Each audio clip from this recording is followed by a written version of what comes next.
I'd like to welcome everybody to our Seacology Prize Ceremony in 2020.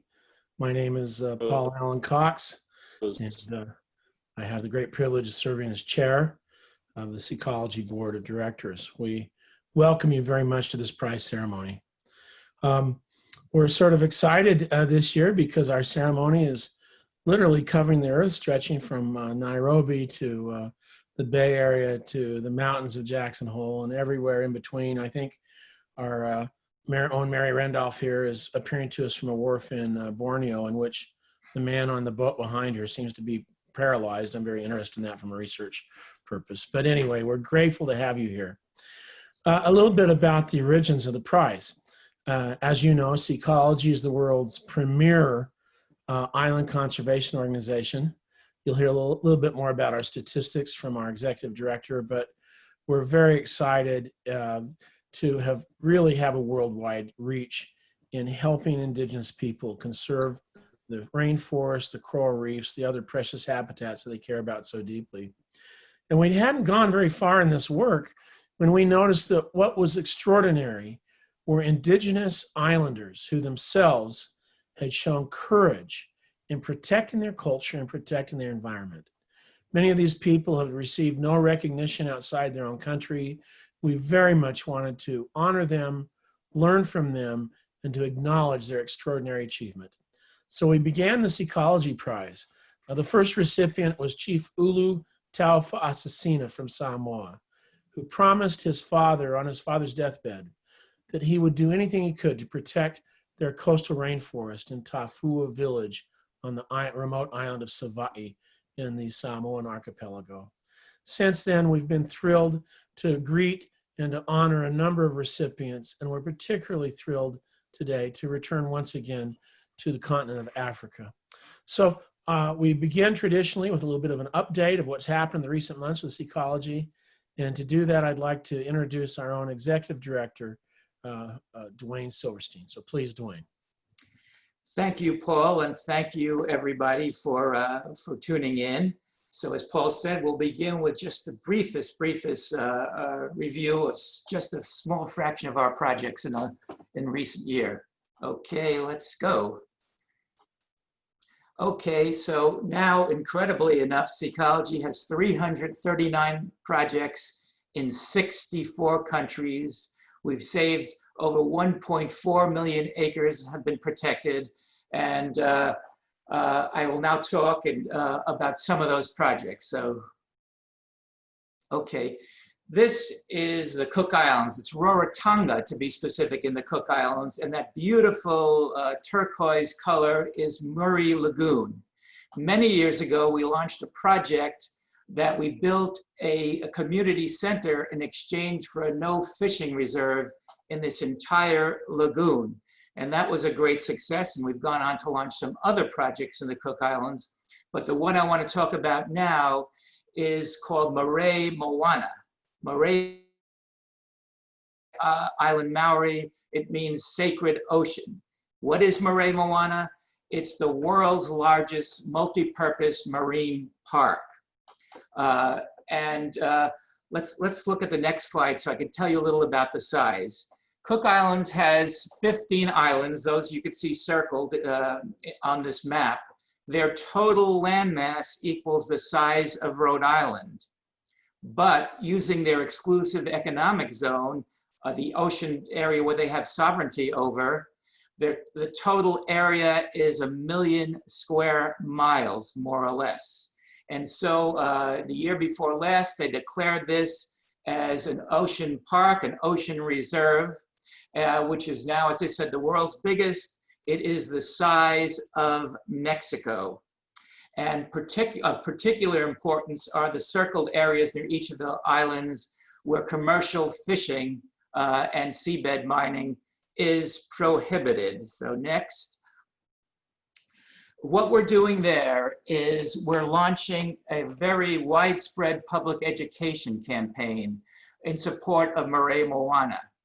And the reason we did this is that we convened a workshop with the UC Berkeley Goldman School of Public Policy, and we invited the Prime Minister of the Cook Islands, and his staff, along with about 15 Marine Reserve experts. And one thing they all agreed upon is for a Marine Reserve to be effective, you've got to get the support of the people. So we took their advice and we provided just a few months ago a $100,000 grant to launch this campaign. And it is not simply a dry in the schools campaign. That slide I showed you before of the traditional sailing canoes called vacas, they have a few there, and they're going to use them to sail up to the really remote, isolated outer islands and to talk about the Marae Moana and why it's important. We're working with the chiefs there and all that. So there is a slide of the Prime Minister, Henry Puna, of the Cook Islands speaking at the Seacology office. And next. And there he is being interviewed at the Commonwealth Club. And the Commonwealth Club is the oldest continuous lecture series in the United States. And the Cook Islands has a population totally of 19,000 people. So for the Prime Minister to speak there, it becomes a very big deal. And of course, just about everybody in the Cook Islands read or heard about that speech. So we're very excited about this project. And now we'll move on to the next one. Okay, some of you, most of you know by now, we had a very successful 5-year national campaign project in Sri Lanka to make that the first country in the world to preserve all its mangroves. So based on that, the board got together, the board of directors of Seacology, and said, where should we launch our project? And after 2 to 3 years investigation, they decided on the Dominican Republic. And here our campaign has 2 major components. It's not one size fits all. It never is with Seacology. What works in one country may not work with another. So here in the Dominican Republic, there are 2 components. The first is a series of ecotourism projects. Next. And here is one of them. This is in El Limon Lagoon, where boat rides are going to be given with very, very low impact, mostly kayak rides to this very beautiful lagoon. Next. And here's another project we funded as part of this early initiative in Samana Peninsula, Las Garritas. And this, as you can see, those kids are standing on an elevator boardwalk, which, because they're part of a school that's about 100 meters away from this boardwalk, to go enjoy and learn about the mangroves. Next. And this is yet another project. This is in Monte Cristi near the Haitian border. This is giving the resources, including kayaks and training and life vests and all that, to a bunch of otherwise unemployed youth. So they are now leading ecotourism tours here. One thing interesting about this part of it is that the Dominican Republic put almost all of its bags, all of its eggs in one basket, and that is the basket of large, high-rise, all-inclusive resorts. As you can imagine, those were the first to be shut down during the recent pandemic. But small efforts like ecotourism also attract local people, so they are becoming even a more important source of revenue. The second part of the project, indeed the major part, is a public education campaign about the importance of saving the mangroves in Sri Lanka. This will be the largest mangrove education campaign in any island, and perhaps the largest anywhere on Earth in history. To give you a sense again of why this is important, a few years ago, Seacology launched a project in the small island of Providencia in the Caribbean part of the country of Colombia. And there what we did is launched another public education campaign with jingle contests and mural contests and paintings and education and social and regular media and all that. What happened as a result? The government was so pleased with all the support that we garnered, and the public education was about the need to save parrotfish, that the government went and not only banned the taking of parrotfish, which play a vital role in the health of coral reefs, but also ban the taking of parrotfish in neighboring San Andres Island, which gets 1 million tourists a year. This is why we're doing these type of public education campaigns. And I got a little, I can actually break a little news today because it happened today. Part of this campaign, again, will have, you know, the various contests I mentioned, jingles and this and that and the other. There'll be displays in the shopping malls, etc.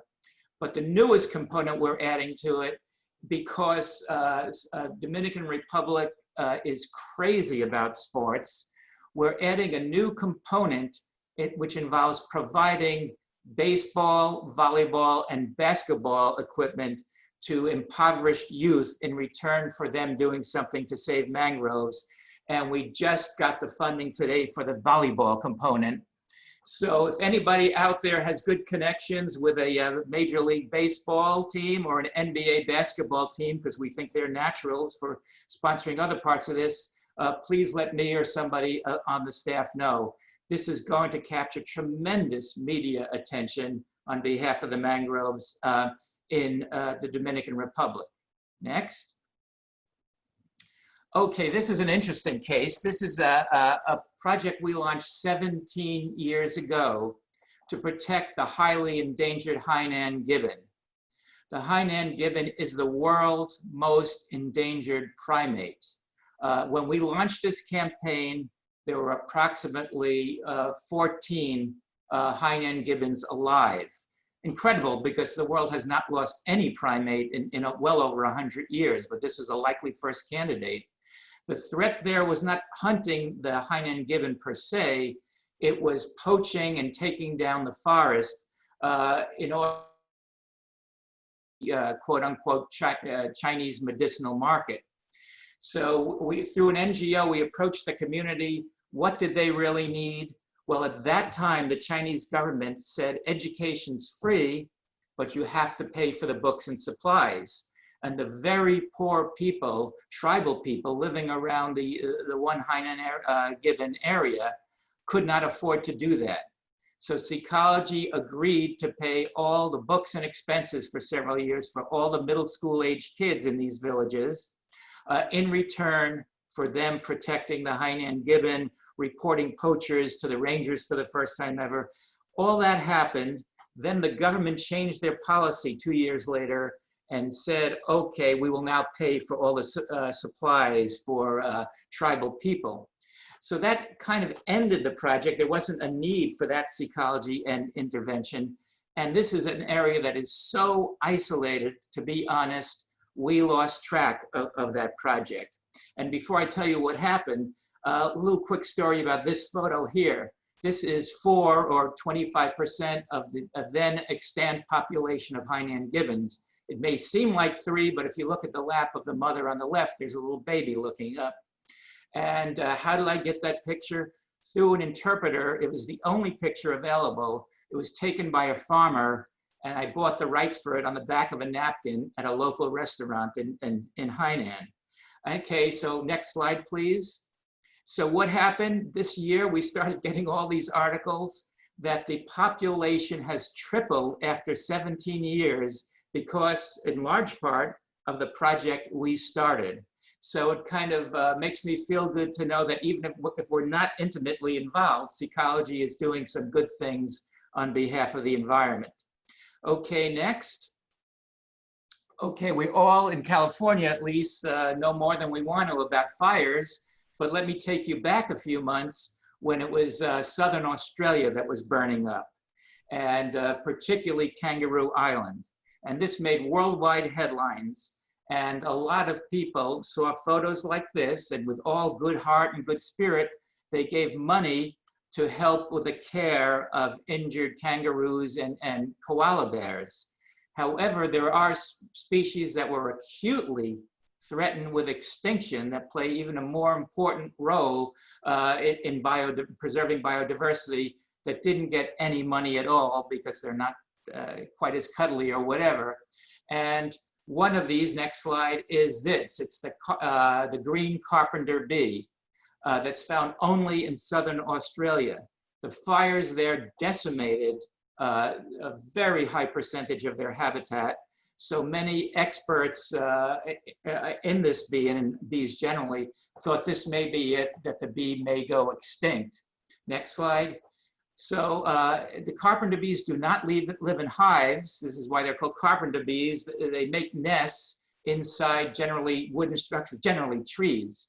So what we were told would be the best solution, the best chance at saving the species, was funding a whole series of nests, like the one you see on the photo, for the carpenter bees to live on and survive on. So what we did, next slide, is we launched a crowdfunding campaign, as we do every Earth Day, and you guys were just fantastic out there. You contributed $12,545, exceeding our goal. And I just want everybody out there to know, particularly those who contributed any amount, that you really played an acute difference in saving a species. Without this project, the carpenter bee probably would have gone, the green carpenter bee would have gone extinct, and with it, it is very likely going to survive. So I can't thank you enough for that. Next slide. And now I want to turn things over to our wonderful program manager, Mary Randolph.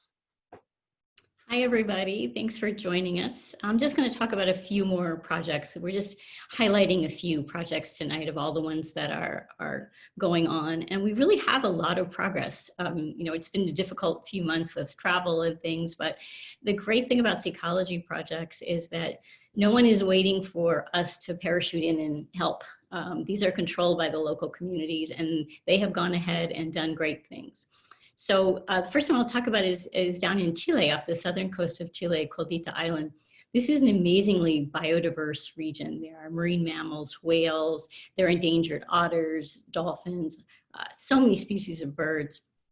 And we worked with indigenous groups down there who have managed the area for years, but there's been development that has damaged the coastal areas, especially in the last decade or two. So we worked with indigenous groups, including traditional fishermen, who wanted the government to make a marine protected area, to declare a very large marine protected area that would be under the control of the indigenous groups. But it takes a lot of expertise and a lot of work to get an application ready for something like that. You have to have ecological data, biological data, anthropological data as well. And it's hard to get all that expertise. So part of a Seacology grant went to get those experts. And they submitted a management plan, and that management plan, I'm happy to report, is now in force. And the indigenous people are key to enforcing it because they're out there in their boats all the time. You can see how beautiful the area is. It's a very rugged, beautiful area. And so the other thing they did with the Seacology grant was to buy things like binoculars and radios that they can use to help patrol and make sure that everyone is obeying the rules of the new marine protected area. So we're really happy with that program. Now over to Fiji. This is a beautiful little village called Korolevu. They don't have a lot in the way of material things. It's not a very wealthy place in that way, but they have immense pride and attachment to their resources, and they have resisted all kinds of attempts of logging companies to come in and cut the forest. And they have put restrictions on fishing. It's a coastal village, fishing right off their village. So they're protecting both forest and marine area, which also has mangroves in it. And in return, they wanted a Seacology grant to build a community center. And this is the first public building in this little village. It's the first place for anyone to gather to have a meeting or a training, or for women to make crafts that they can sell. So the village was very excited about this. And they are also facing very directly the effects of climate change. Because of sea level rise right there at this village, they are literally moving their houses uphill. So they have a lot of challenges, but again, they're very committed to protecting their resources. So this project just recently finished, and everybody in the village worked on it. And to celebrate the end of it and to thank the builder and all the people who worked on it, as well as the village people who worked on it, they had a huge celebration, a Fijian feast. And I have been to such things, and you will not go away hungry. I'll just say that. So everybody in the village, every household brings something, and it's just a great celebration. So we're really happy to close out that project. just a couple of weeks ago, actually. So, and then on to India. This is a project years ago, Seacology funded this little museum, and it's a natural history and a cultural museum. And the communities there have preserved mangroves and marine area, a really large area for years now. And they've done a great job. They've been very active in protecting it. They've done a lot of environmental education with the kids there, taking them out into the mangroves to really get them educated and appreciative of this amazing environment. So in March, actually, our field representative for India, Vanita Hoon, went out to the island. It's off the west coast of India, several hundred miles. It's a pretty isolated place. So she went out there in March, but we know what happened in March. She got stuck because there was no getting back to India where she lives, or the mainland of India where she lives. And we didn't even know where she was for a while. She didn't have any Wi-Fi or any way to communicate. And I finally got a message from her.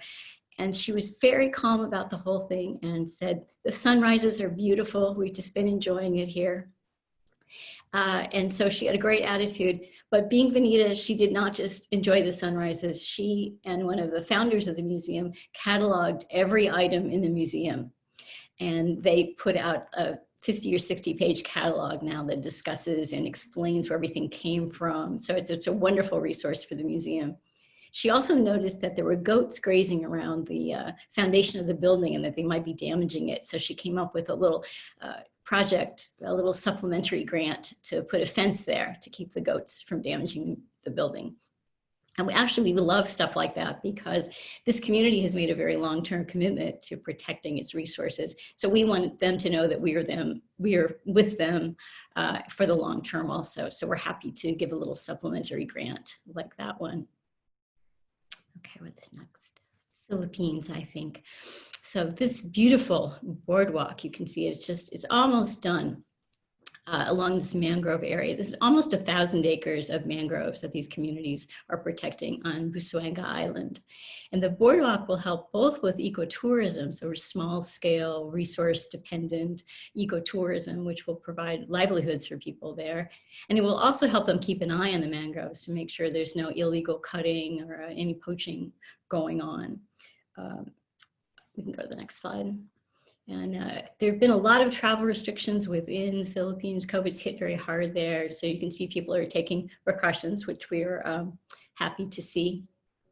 And you can also see, this is very typical for a Seacology project. Everybody pitches in. The kids come down to watch, the grown-ups help.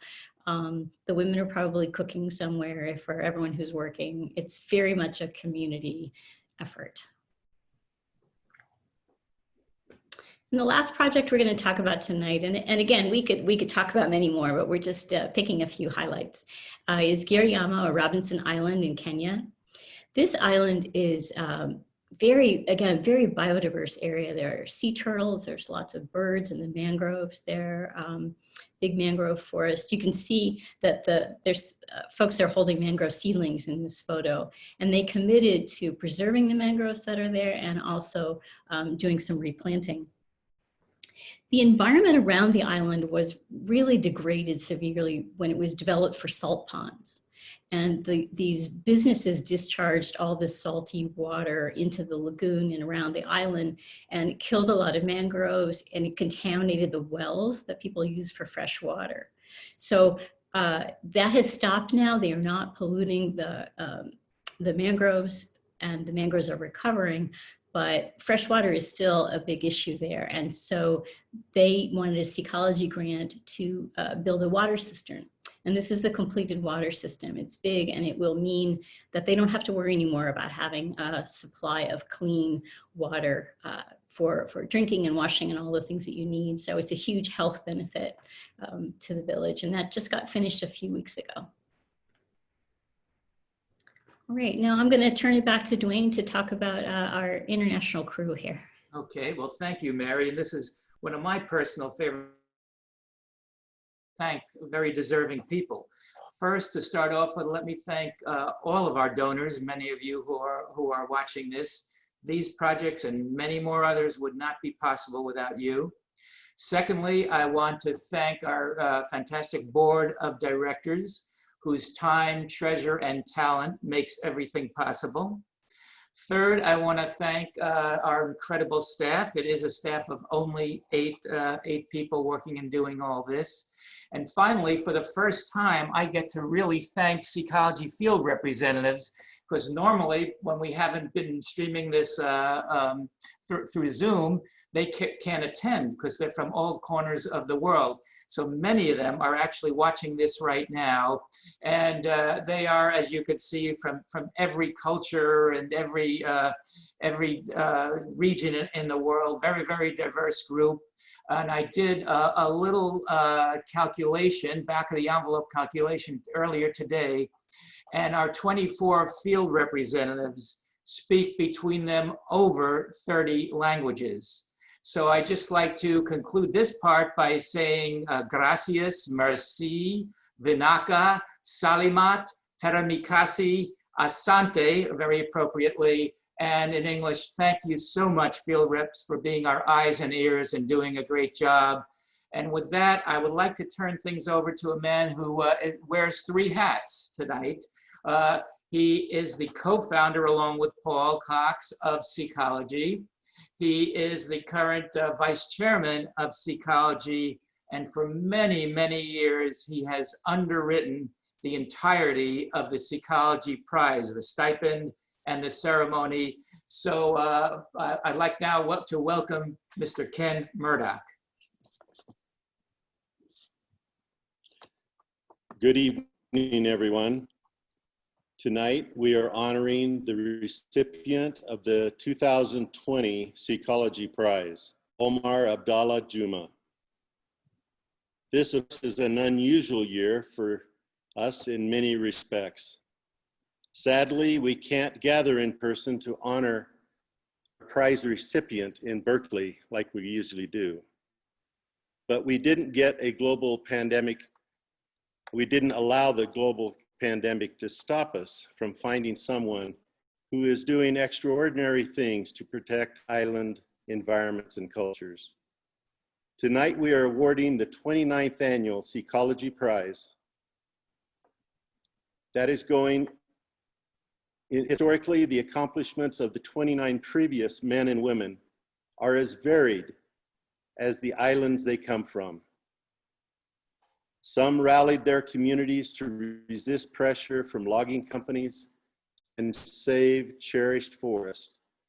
Others championed new laws that would protect threatened species or recognize an island community's right to its traditional ways.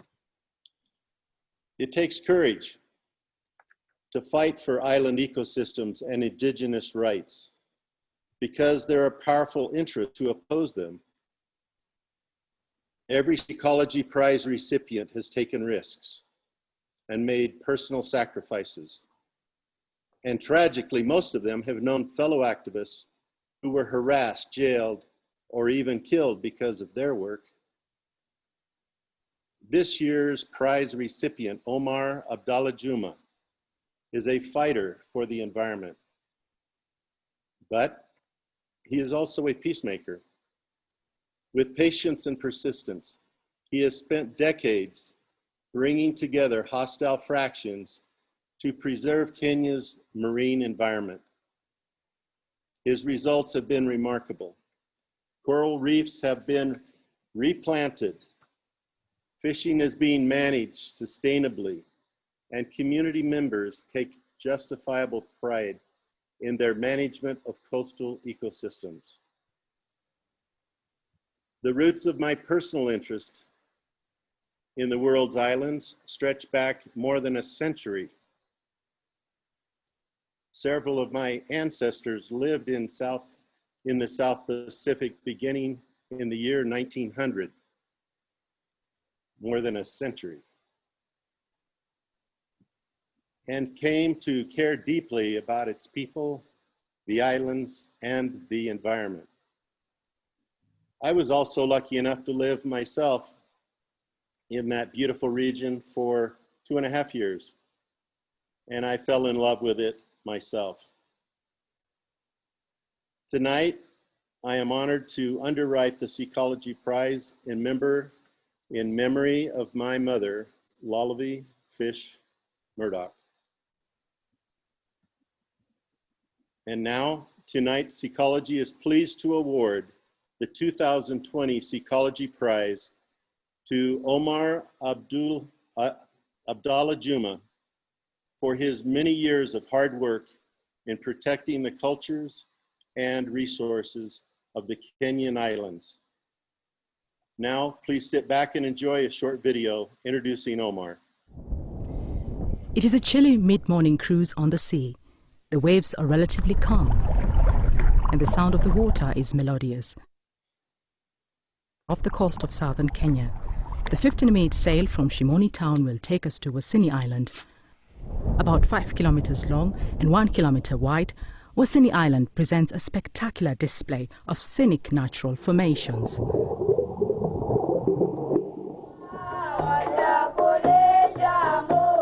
The Vumba community, an indigenous group of about 1,800 Bantu-speaking people, live on this tiny island. Wasini Island is endowed with immense marine treasure, but it remains underdeveloped.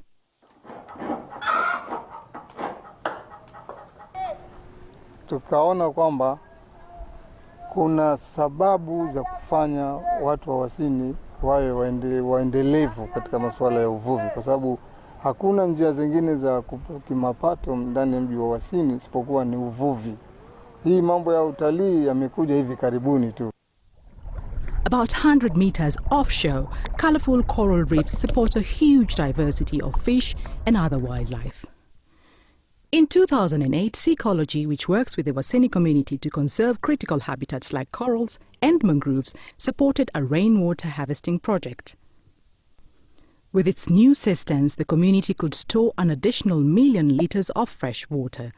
Protecting these critical habitats, which form a lifeline for the Wasini community, is the goal behind Mzee Omar Abdallah Juma's conservation journey. Tulianza pale kuweka maboya mawili matatu hapo kwa sehemu ambayo tulikuwa tumetenga. Lakini nao tulikuja tukapata challenge ya kwamba baadhi ya wenye mahoteli wanasema kwamba hamfai kuweka tengefu hapa, tena tengefu ya malipo, uchaji wa watu wakiogelea. Lakini tukasukumana huku na huku, tukabidi kwa vile sisi tuko chini ya fisheries, tukaenda tukaripoti kesi yetu kwa fisheries, malalamiko yetu. Watu wa fisheries wakasema sawa, tumewasikia na tutakuja tufanye mkutano na hao watu. Mzee Omar Abdallah Juma led a group of pioneering Wasini community marine environment stewards through rigorous negotiations, which culminated in securing the first community-managed marine protected area in the region. Tukakaa chini, tukazungumza na wao. Mwisho wa vijana hawana nia mbaya. Nia yao ni ya maendeleo, nia yao ni ya kuhifadhi matumbao ambao yameharibika kwa muda mrefu sana. Through his tireless efforts and unwavering belief in protecting marine resources, Mzee Omar Abdallah Juma has managed to build a conservation ethic among the local people.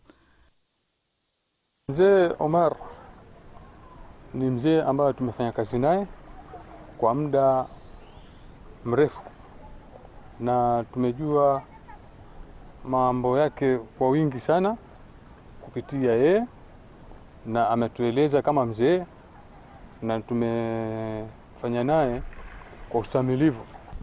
Omar Abdallah Juma ni mzee ambaye ni mzaliwa wa Wasini na ni mzee ambaye ametusaidia sana katika hiki kikundi chetu. Kikundi chote ni cha wanawake, lakini yeye tulimchagua kama advisor wetu.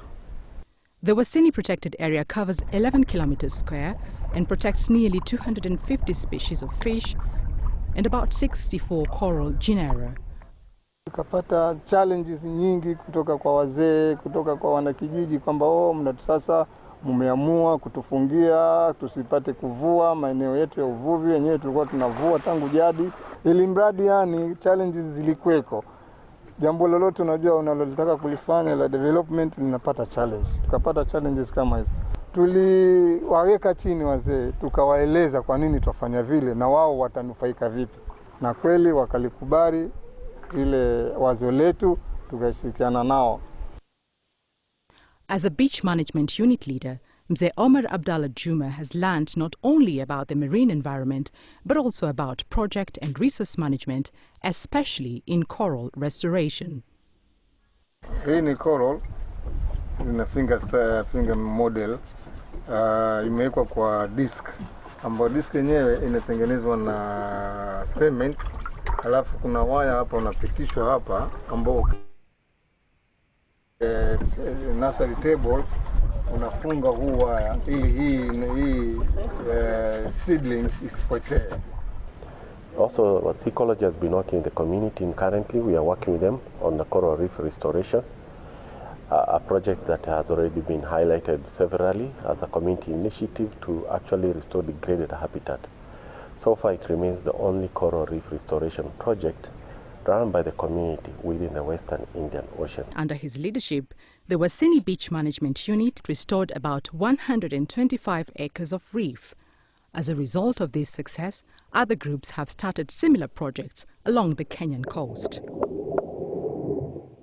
Wasini now has a lucrative snorkeling and diving tourism business which support about 110 people.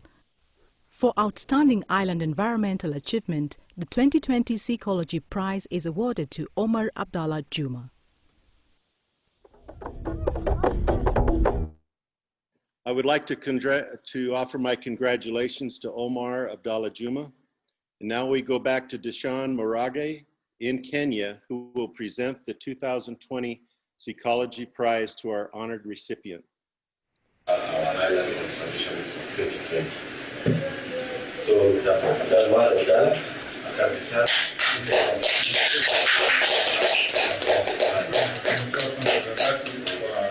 Ushauri wako na zawadi unayopatia kupitia kazi yako. Asante. So, karibu sana. Asante. Viva Seacology, viva Wasini BMU. Asante. The Assistant Director of Fisheries, ladies and gentlemen, good morning.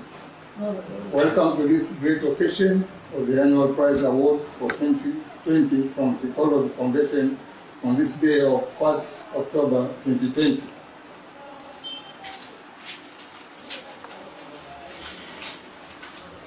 I express my utmost gratitude and thanks to Seacology Foundation USA for selecting me for an annual prize award for 2020. This was rather a pleasant and unexpected good news and a sure motivation to continue and endeavor to work with my community to conserve and protect the critical previous and precious natural resources within Wasini Island. I would also like to pass my gratitude to the local members of the Wasini village, my former chairman of the Wasini Beach Management Unity, Mr. Ahmed Mohamed Abakar, my existing chairman, Mr. Mudini, my village headman, the local chief and the county fisheries officer from Kwale County, without whose support this prize would not have been possible. My many thanks also to Seacology, for without their support, the Wasini Conservation Initiative that protects coral reefs, mangroves, and fisheries resources would not have been a reality. I also feel indebted to my Mr. Dishon Morage from Seacology Foundation, whose efforts and assistance has enabled Seacology Foundation to continually have a presence on the ground and ensuring that Seacology funded projects in Kenya are all in success. So far and well, are in success far and well, maintained by the communities that are working together with him. I note with great satisfaction that Seacology Foundation continues to take a leading role in the provision of a great assistance in sustainability and conserving biodiversity, and to improve the economic and social status of the local communities through the Wasini Beach Management Unity. Also, taking into account of human needs in all this conservation work, not only is there a good conservation reason for tackling poverty, where it undermines people's ability to act sustainably, but there are also good reasons why conservation itself should not make people poor worse. To all members of Seacology and the board, may the Almighty God grant you all a heart of sympathy and assistance to others. May the Almighty God provide you with a future prosperous and your daily understandings to all the others. Wishing you a better and impartial impact success to Seacology Foundation for its helping work the communities of Wasini Island. Together we stand, divided we fall.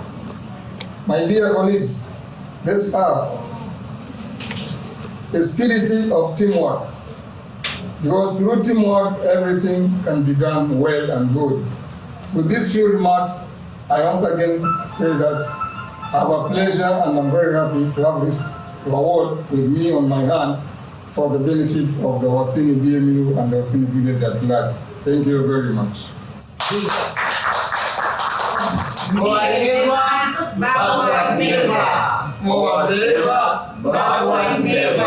Aluta koti Aluta koti Viva America! Viva America! Viva America! Viva Kenya! Wow. Well, on behalf of all the directors and fellows of Seacology and all of our supporters, we'd like to say hongera kubwa, Swahili for big congratulations to Omar Abdallah Juma for winning this year's Seacology Prize. And many thanks to Ken Murdoch for sponsoring the event in honor of his mother. I also want to extend a real thanks of gratitude to all of you who support and encourage Seacology. We're a small little organization. We're having a massive impact and bringing hope to island people and to people throughout the world. I was so thrilled, Dwayne and Mary, to hear about our project updates. We're very excited. Who knows, maybe we can get some athletic equipment for the Dominican Republic. I certainly would be very pleased to get a baseball bat for one of those great athletes down there, but we're excited to spread the language and the spirit of conservation to our friends in the islands. So that'll conclude our prize ceremony tonight. Again, thank you so much for joining in. We'll have this recorded and available to those of you who want to review it. We'll certainly be sharing it with our friends in Kenya and throughout the world. So thank you so much, every one of you, for helping to protect these precious habitats and cultures throughout the world. Many thanks.